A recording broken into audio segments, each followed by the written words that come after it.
Hey guys, I'm student Dr. Thompson. I'm a third year medical student, and in this series I talk about my medical school rotations during third year.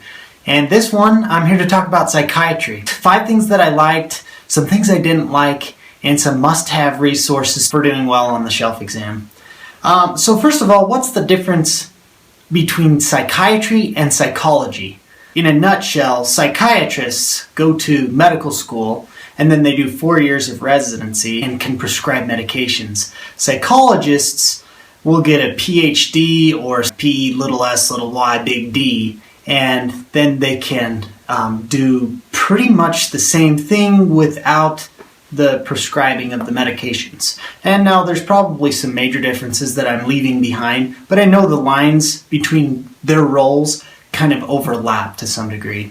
In case you were wondering, Dr. Leo Marvin from What About Bob is a psychiatrist. So I just completed a 4-week rotation in inpatient psychiatry. In our hospital, we had 75 or so, give or take, beds where we treated adolescents, adults, and then geriatric patients. And there was also a bit of drug rehab that was going on. With adolescents, we did more counseling than with any other of the patients, but then we basically managed their medications. They were usually in there for suicide, suicidal ideation, suicidal attempt, suicidal thoughts that they expressed openly on Facebook or Twitter or something, and that landed them in a psychiatric hospital. The adult patients were somewhat similar. We'd see a lot of suicide attempts. We'd also see a lot, which are manifestations, right, of a mental illness. And we'd see psychotic episodes, bipolar patients. With geriatrics, we'd see a lot of delirium. And these were patients coming from care facilities, I'm blanking on the word here, like nursing home type settings. And then with the drug rehab, obviously we were helping people come off of addictions. So other than the adolescents, again, I didn't do a lot of one-on-one counseling with patients. Mostly what we did was manage medications. And it wasn't a bad experience. I actually really, really enjoyed it. So 5 things that I loved about my rotation.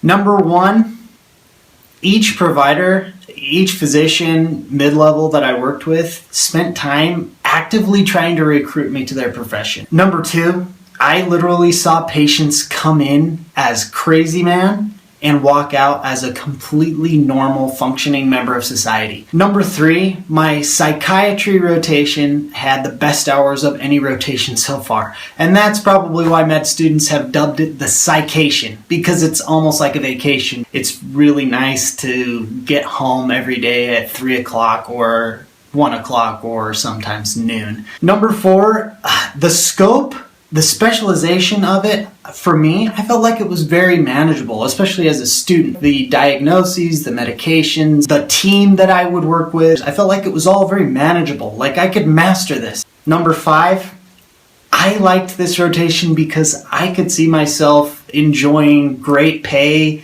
great hours, and high demand for my services. So things that I didn't like about the rotation. It was hard not to be jaded or become jaded or get calloused. On the other side, it was also hard not to get emotionally involved. It's hard not to catch a mental illness along the way. My particular inpatient experience was very limited towards outpatient. So could I say that I liked psychiatry enough to choose it as a profession?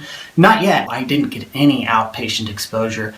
All right, so that brings me to the must-have resources for doing well on the shelf exam. Number 1, case files for psychiatry was an awesome resource. And number 2, UWorld question bank. 110 questions.